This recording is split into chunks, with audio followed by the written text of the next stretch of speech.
Anganwadi ray report रे हम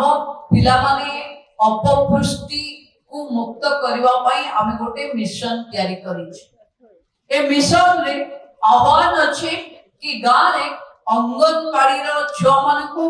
जेंति समाज रो लोक माने विभिन्न श्रेणी वर्ग रो लोक मान को खाइबा पीबा दउचंती भोजिभात करूचंती निज जन्मदिन विवाह उत्सव कहार पिलार बाहाघर विभिन्न श्राद्ध उत्सव रे एबे अंगनवाड़ी भोज कम्युनिटी दबा आवश्यक पड़ुछि जो थिरे अंगनवाड़ी सेंटर रे थिबा छुआ मानक पई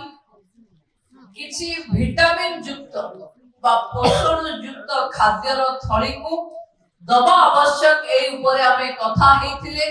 ताको काम रे लगेबा पई आपनक फल बास्केट देखिला परे मु लागुछि कि सरकार रे ए कथा को हमें लागू करैबा हम विभाग रे जे आ फूल नहे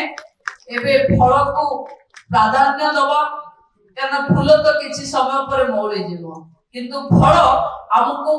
कुपोषण मुक्त करिवो एभली एक आह्वान को आपण माने स्वीकार करथिबारु मो महिला कमिशन समस्त सदस्य अधिकारी एवं अध्यक्ष को धन्यवाद दूची।